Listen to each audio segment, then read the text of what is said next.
tonight I'll be talking about probably a pet love of mine, which is hemp building. Anyone who knows me knows that is certainly one of my specialities. I'm just going to share my screen with, just bear with me a moment.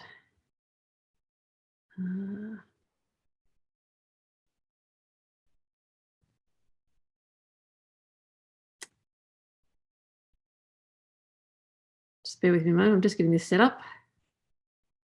Kirstie, no problem at all. Okay. There we go. Okay. Can people see my slideshow? Yep, all perfect. Fantastic.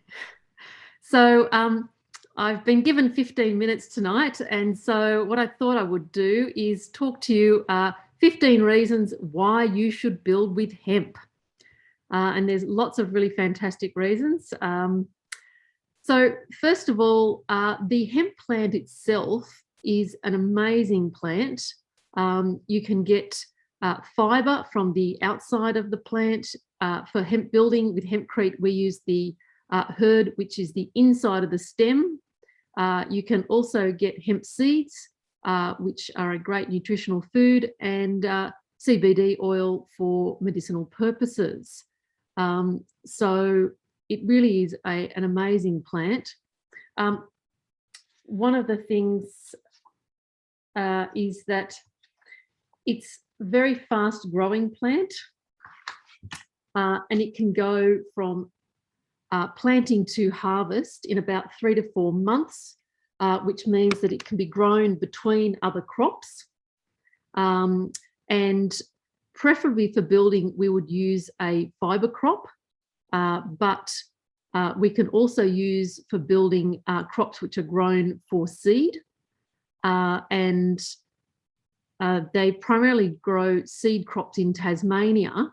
And this year, they've actually set up a processing plant in Tasmania to take the stalks from those seed crops and actually process that into hemp hurd for building. So that's really fantastic that they're now actually using what for the farmers would have been a waste product, and they're now turning that into not only usable building material, but an extra income stream for the farmers who are growing that. So that's fantastic. Now, second reason to be building with hemp is that hemp is actually a very low embodied energy product. In fact, in the growing of the hemp, it basically uses low water and fertilizer. And it's best if the hemp fibre can actually be grown and processed locally. It's quite a lightweight fibre, but that also means that it's very bulky. So unfortunately, transport is one of the large costs in building with hemp. So it would be significant if around Australia we can actually get some local growing and processing. And it's very interesting that it seems that the places which were further out and had the greater difficulty in sourcing hemp have actually been now the leaders and innovators in setting up local processing, and that's Western Australia and Tasmania, who are both now doing local growing and processing. There's also processing due to come online in Victoria, and unfortunately at the moment the processing plant we have at Dungog in New South Wales is not doing fibre, which is very sad actually, because originally it was one of the best sources locally for us building in Sydney.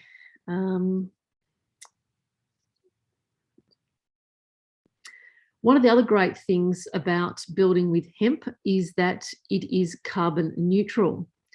And look, it's probably, the research has actually shown that it's carbon negative, but it's one of those things that I don't like to overstate things. And I think that to be on the conservative side to say that it's carbon neutral.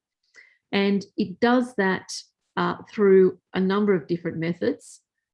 One is that the hemp fibre itself, it actually is full of carbon. And so when that carbon is used, that hemp fibre is used in the building, it is that the carbon in that hemp fibre is locked up in the building. Now, when we build with hemp, mostly what I'll be talking about tonight is actually hempcrete.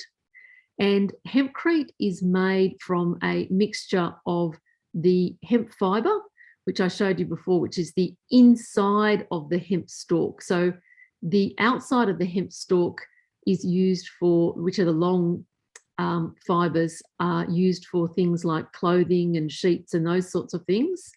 But it's the woody inside of the stalk that we use for building. So that is basically chopped into what looks like a small sort of bark chip. And if you look very carefully at the hemp fibres, there are sort of little hollow fibres, but they're also very strong and quite durable. They have quite a high silica content, which means they don't break down. So all of those things make them really ideal for building. So the hemp fibres are mixed with a lime-based binder, and they are put into a formwork, as you can see here on the screen. And basically the walls are cast in one monolithic area, going up usually in rises of about 600 millimetres. So down the bottom you can see that's a garage building that has just had all the hemp cast. And you can see that there's no gaps between the walls. It's all done in one big wall, in effect. So the lime, interestingly, it starts out as calcium carbonate. So if anyone's into a little bit of chemistry, I've got the lime cycle up there for you to have a look at. So basically, the calcium carbonate is heated, and in that heating process, it gives off carbon dioxide, which after that you get calcium oxide, which is commonly called quicklime. Then what happens next is water is added, which is called slaking the lime, and you get calcium hydroxide, and it can be done into either slaked or hydrated lime, depending on how that process is done.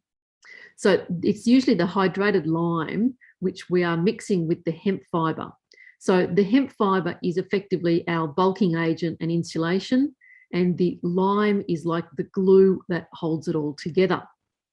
So that hydrated lime, it's mixed with water, and then it carbonates, which means it takes on carbon dioxide and gives off water.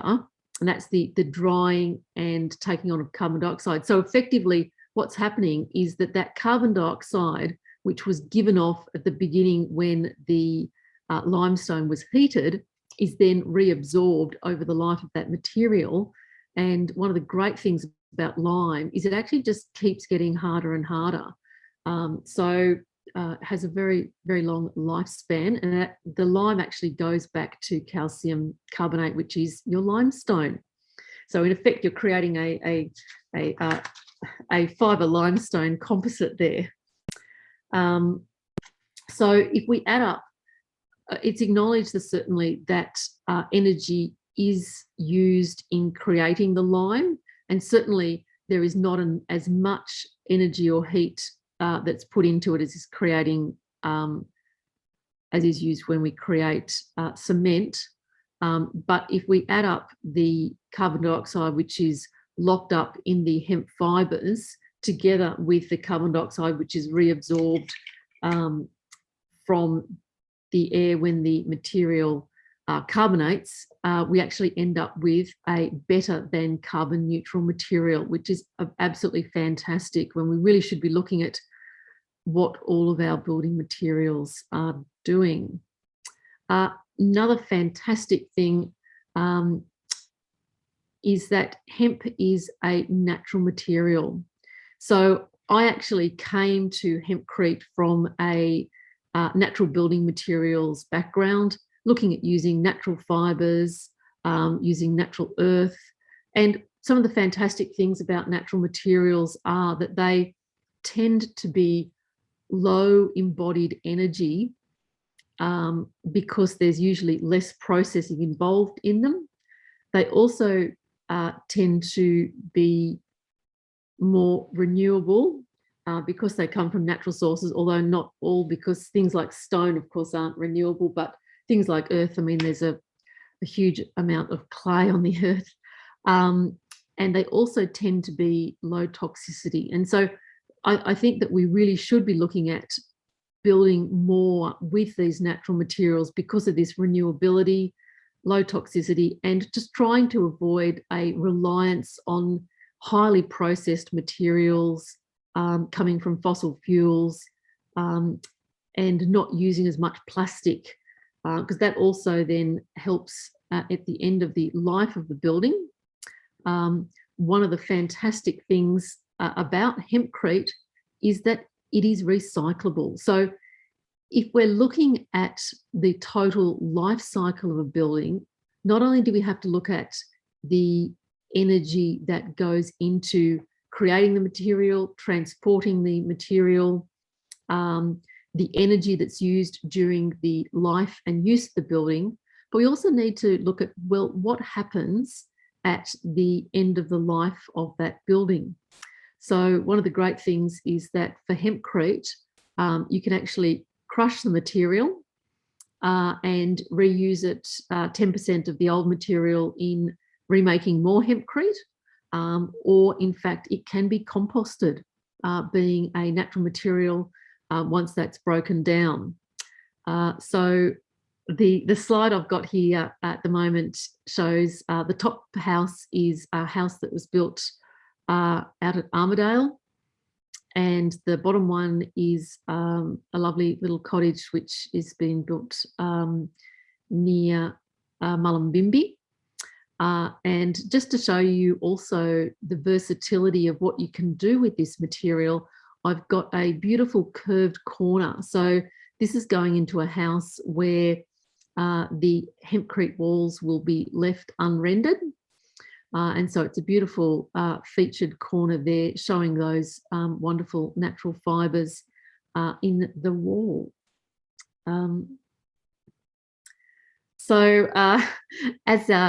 As we heard in our last presentation, all building designers love a good thermal image.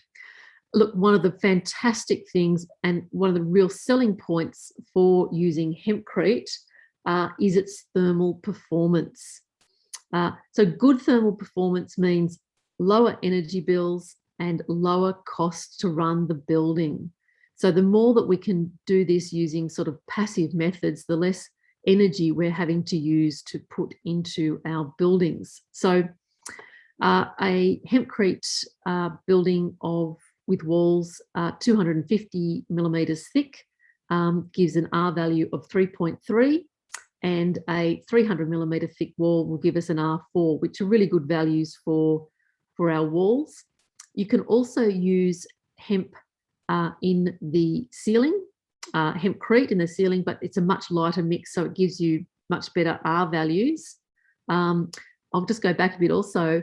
You can also use hemp insulation bats. Now, this top picture there is showing some hemp insulation bats. That is actually using the outside fibre from the hemp plant. Unfortunately, at the moment, these are not manufactured in Australia, but I'm certainly hoping that in the future, we will be using the hemp fibre we have here to manufacture insulation bats, because not only do they provide good insulation, they're not, they don't create those sort of itchy, irritating effects that you get from dealing with fiberglass. They also have a really good properties in terms of regulation of moisture, which synthetic insulation products don't. And the insulation bats also have really good acoustic properties. So let's hope that in the future, not only will we have hempcrete walls but we might also be able to be putting hemp insulation in our ceilings. So that was a trial ceiling I actually did at my house, where I put some hemp insulation in just to see how well it would work. So back onto our thermal performance. Some really, really interesting research has been carried out in relation to hempcrete, and they've actually found that the performance of hempcrete in terms of its temperature regulation properties are better than what the R rating would indicate from sort of the static sort of testing. Now, part of this has to do with the hygrothermal behaviour of the hempcrete. And what that involves is the hempcrete's ability to take on and re-release water vapour. And what that does is that actually allows the hempcrete to act like a phase change material, in that when it takes on that water vapour, it also takes on the heat, and when it is re-released, heat is then given off. And so that actually provides extra assistance in creating a very even thermal temperature. So I've got here some pictures. This is actually the first hempcrete house that I built, which was I built for myself. And that actually is what got me started on the journey of hempcrete and looking at what a fantastic sort of material it was. So as I said before, I started coming at things from a natural building material, and I was looking for what natural building material would, meet as many of the properties I was after in terms of good thermal performance, a little bit of thermal mass, easy to build with, and certainly hempcrete ticked all the boxes. So the pictures you can see here have been taken. It was the middle of winter. It was, as you can see from outside, the lowest temperature there was about 5.8 degrees outside, and we're going at about 21 degrees inside. So that's actually, I'm pretty happy with that, considering that the house has actually no heating and doesn't also use any heating in summer. So using both the hempcrete walls, good thermal envelope, and solar passive design has been able to create a good thermal performance for the building. Interestingly, in these images, you can see how I've actually managed to get really good, no gaps between my ceiling insulation and the walls. They're showing a nice even colour there. What you can see though is the windows.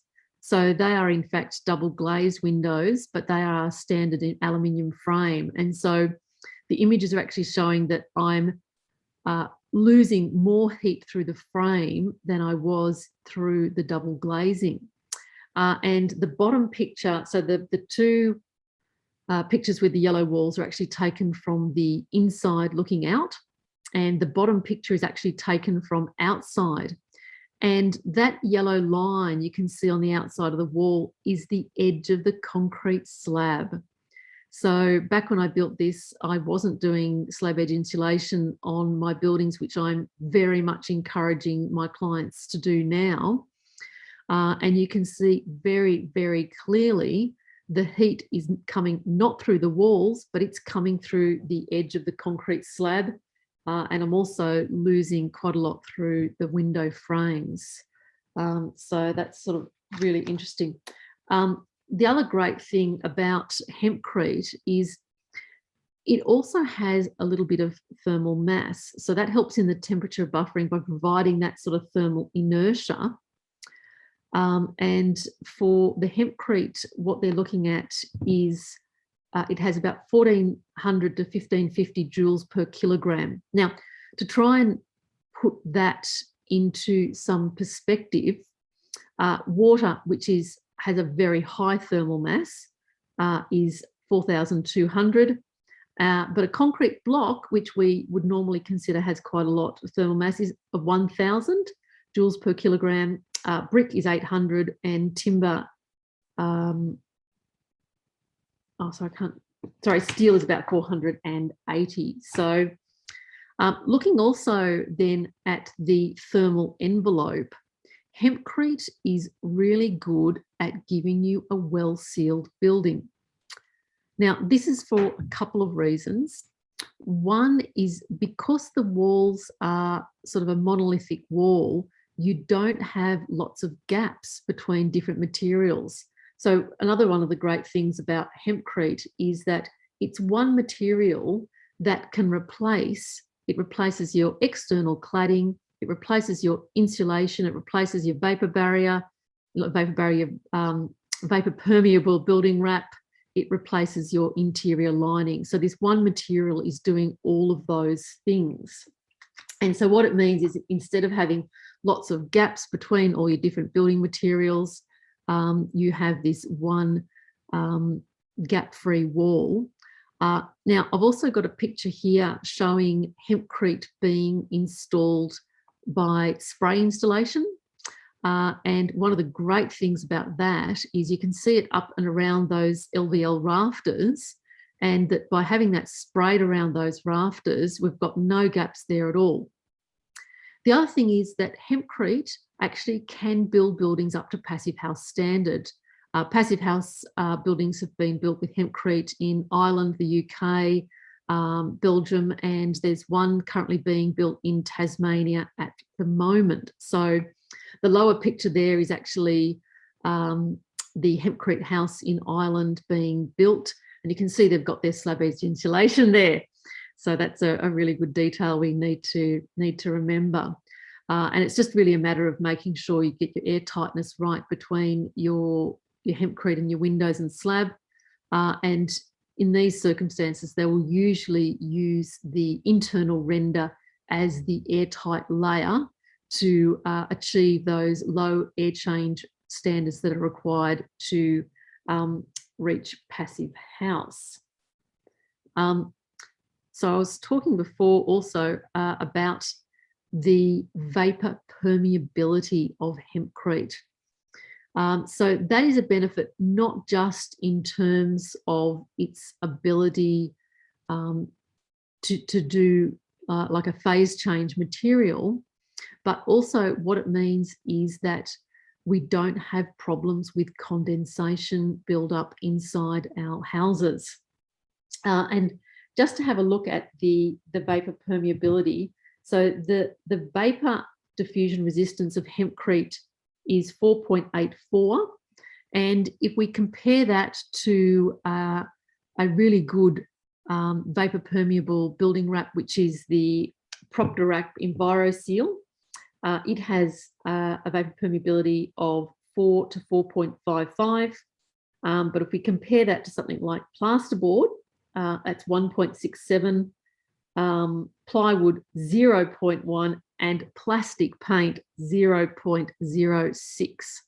So you can have a look and sort of see that hempcrete is right up there in terms of its vapor permeability, but it's amazing that we can get that vapor permeability, also that air tightness, all coming from a natural material. But in order to maintain that vapor permeability, we need to also ensure that the renders that are used are vapor permeable.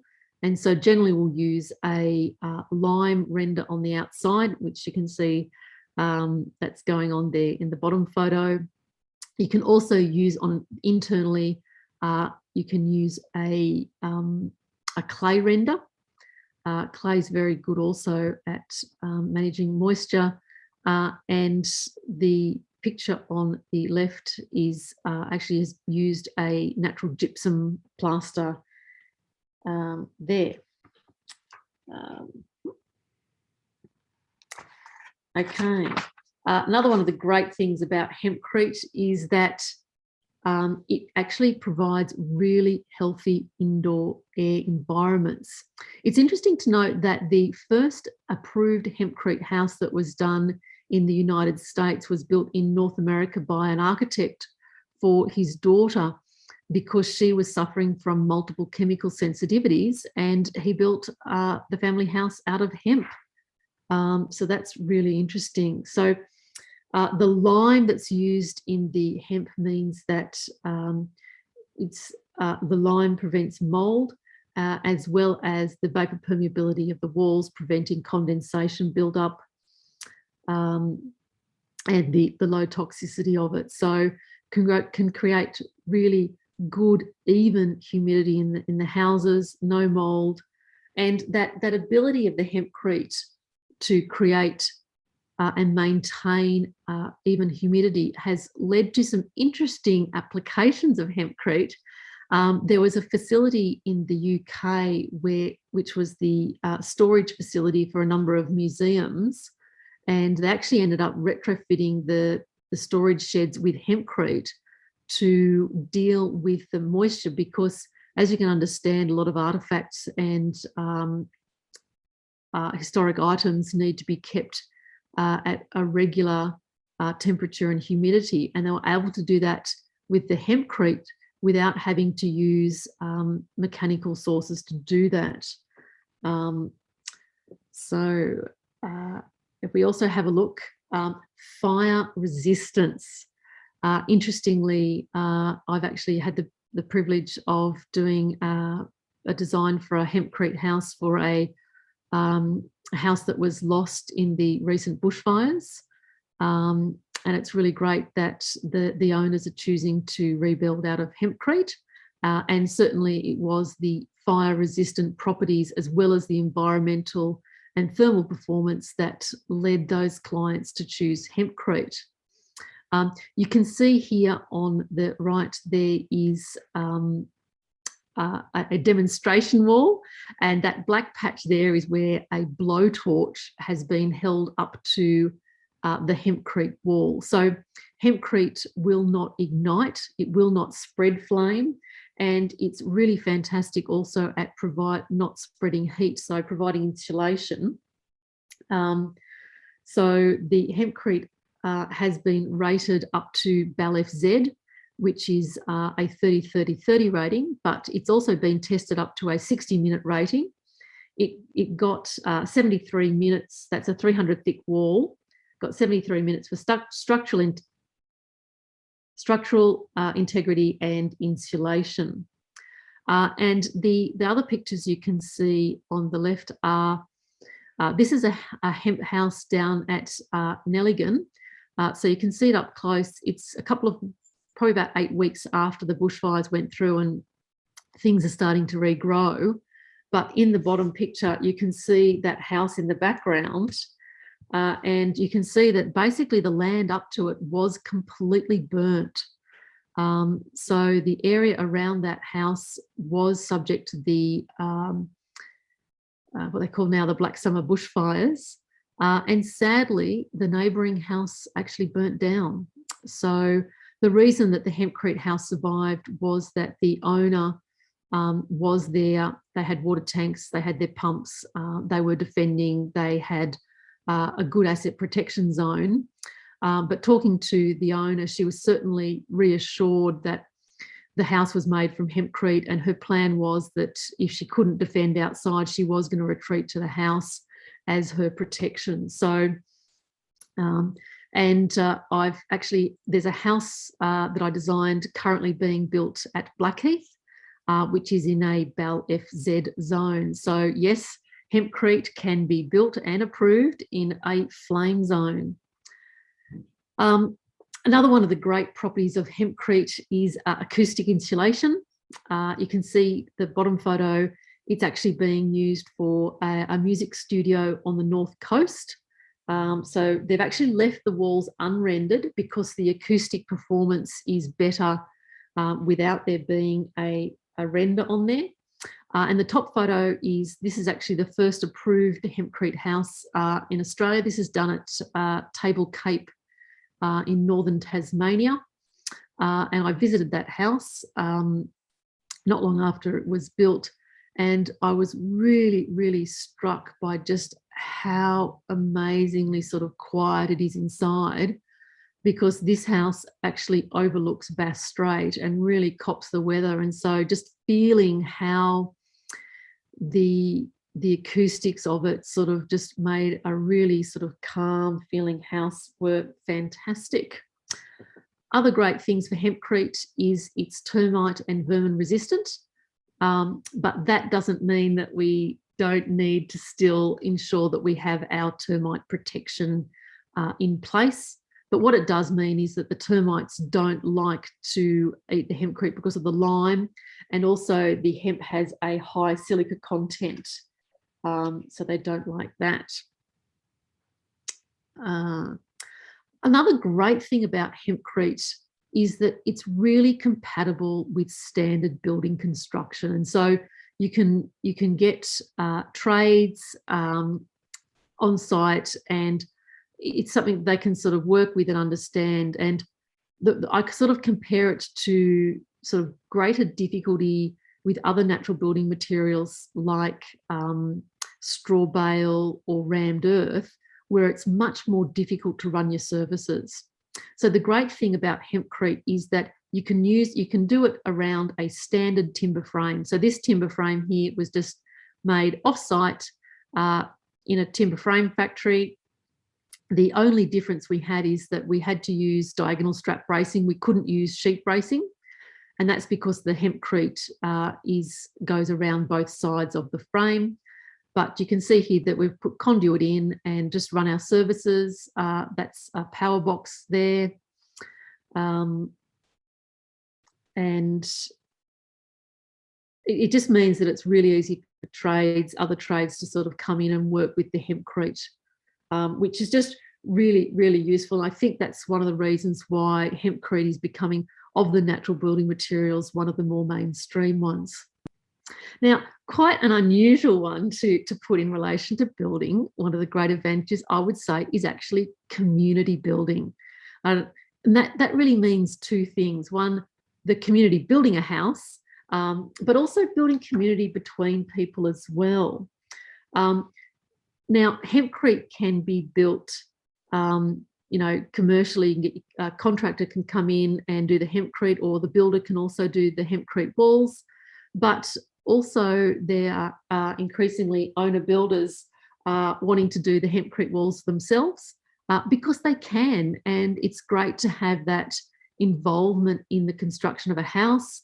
And a couple of times we've friends and family have come in and helped out, and it's really great to have that sense of place and community, building relationships, teaching people about natural building materials and how they can build more sustainably, people working together.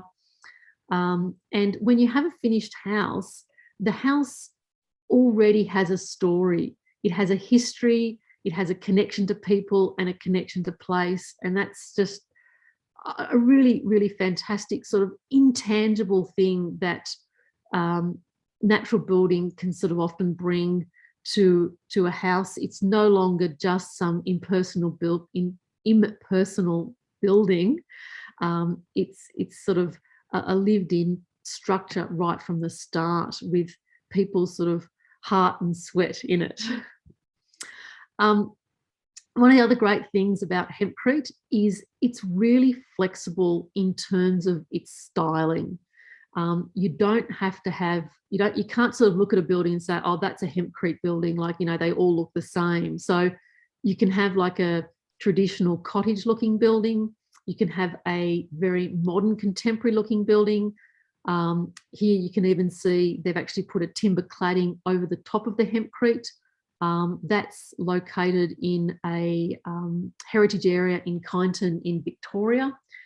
And so you can either have, basically the walls will take the shape of your formwork. So you can either have really crisp, sharp corners, or you can have a very sort of soft, curved type building.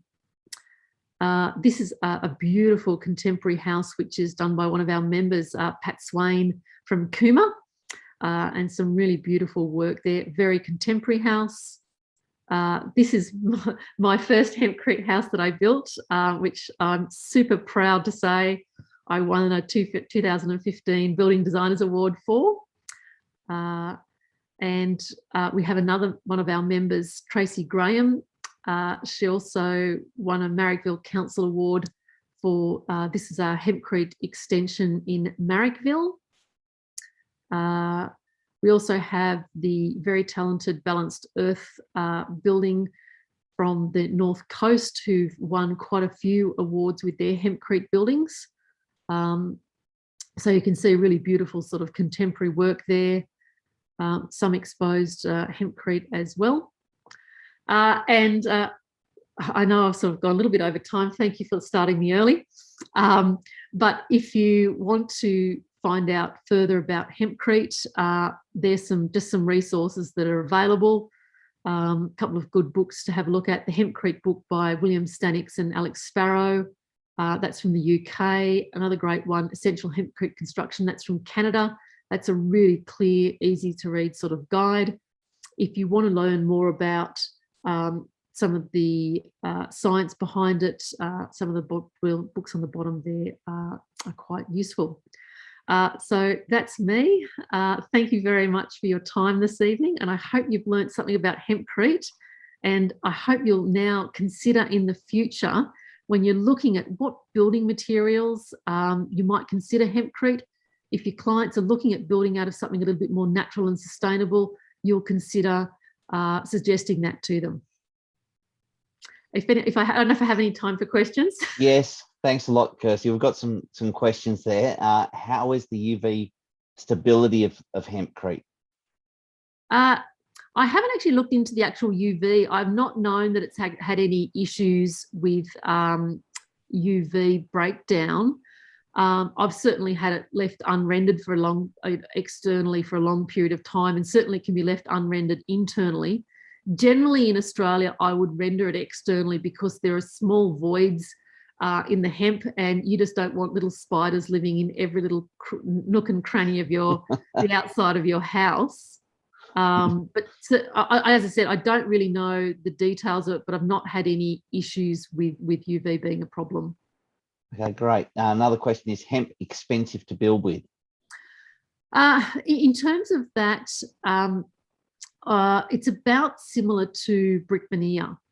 So when I certainly did my build, I did some actual detailed cost analysis, comparing it per square metre to building materials. It certainly was more expensive than a clad house, but not as expensive as double brick. Came in around about brick veneer. Okay. And another question. Oh, sorry. Interestingly, recently I had a builder who was quoting for a hempcrete place, and we had a subcontractor do a quote for the hempcrete, and he was actually quite surprised, sort of, how cost competitive that was. So that was really, really handy, having that come from a builder looking at that. So, and another question, which I think you've explained anyway, it says, who would I get to install? And obviously you said the builder and the people are doing it themselves. Yeah, so in terms of that, there's a company in Sydney, Hemp Lime Construct, who basically are subcontractors. So they will actually either do cast on site or the spray hemp, and they'll just come in as a subcontractor to your builder and be able to do that. Alternatively, there are a number of hempcrete builders. There's Volubula Hemp Homes, who specialise in doing hemp. There's a few other hemp builders who specifically have been doing that in and around Sydney, and other builders who will just get a subcontractor in. And sometimes owners are wanting to do it themselves and will do it as owner builder. So there are a variety of options there, and the fact that you can get a subcontractor to come in just really means that your builder can sort of say, okay, I'll just get a quote and do it for the hempcrete. Fantastic. So another couple of questions still to go.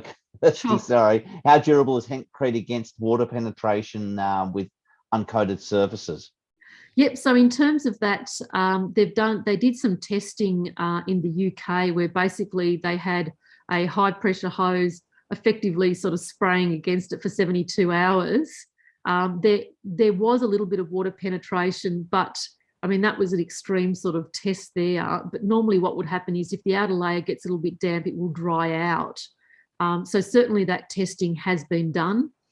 Interestingly, when I did my own hempcrete house, which was my introduction to all of this, I did that as owner builder. And so it took quite some time to actually sort of get it all finally rendered. So for about a year and a half, I had an unrendered wall underneath a downpipe with no downpipe on it. And I had no weathering happening there. So I was pretty happy about that, even though, yeah, it was an unintended experiment.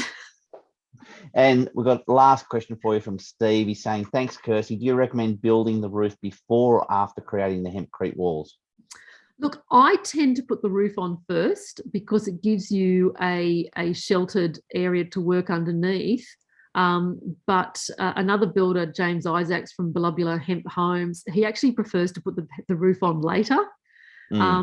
It basically just means you've got easier access for the walls. So I think what you'd have a look at is, what is your time frame for building?